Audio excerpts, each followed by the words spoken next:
Em nome do Pai, do Filho e do Espírito Santo. Amém.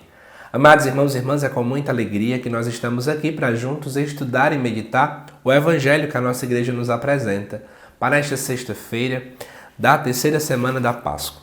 O texto de hoje se encontra lá em João capítulo 6, versículos de 52 ao 59, que diz assim: Naquele tempo, os judeus discutiam entre si, dizendo: Como é que ele pode dar a sua carne a comer? Então Jesus disse: em verdade vos digo, se não comerdes a carne do Filho do Homem e não beberdes o seu sangue, não tereis a vida em vós. Quem come a minha carne e bebe o meu sangue tem a vida eterna, e eu o ressuscitarei no último dia. Porque a minha carne é verdadeira comida e o meu sangue verdadeira bebida. Quem come a minha carne e bebe o meu sangue permanece em mim e eu nele. Como o Pai que vive me enviou e eu vivo por causa do Pai, assim o que me come viverá por causa de mim. Este é o pão que desceu do céu, não é como aquele que os vossos pais comeram. Eles morreram. Aquele que come este pão viverá para sempre. Assim falou Jesus, ensinando na sinagoga em Cafarnaum. Amados irmãos e irmãs, nós estamos diante de uma dificuldade que sempre permeou a mente do povo no início da igreja. Ora, essa ideia de que a Eucaristia não era apenas uma simples comida, mas era a própria carne e o próprio sangue de Jesus, sempre foi motivo de embate com os judeus. Partindo disso, vamos olhar para o Evangelho mais uma vez. Aqui diz assim: os judeus discutiam.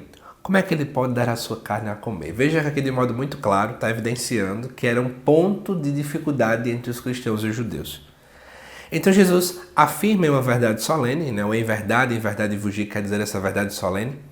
Se não comerdes a carne do Filho do Homem e não beberdes o sangue, não tereis a vida em vós. Ou seja, se você não participar da Eucaristia, a Eucaristia que é muito mais apenas do que um momento de comunhão, mas é comunhão com os irmãos, é celebração da paixão, morte e ressurreição de Jesus.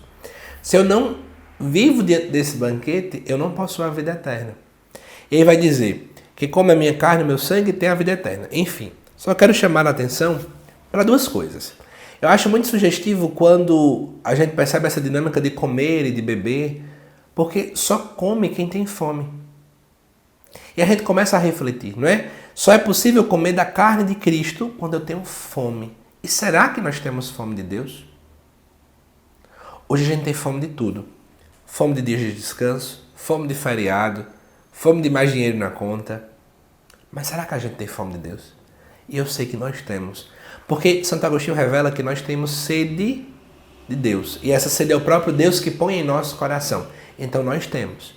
Mas muitas e muitas vezes a gente meio que abafa essa fome de Deus, colocando outras coisas como se viessem suprir esse vazio. Mas no fundo, não supre.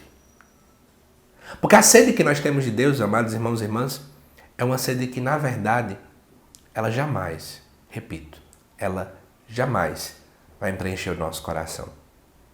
Outra coisa importante que eu quero chamar a atenção, aqui para esse texto, é que o fato de que a Eucaristia foi deixada para nós, o próprio Cristo instituiu esse sacramento, é porque reflete uma outra realidade.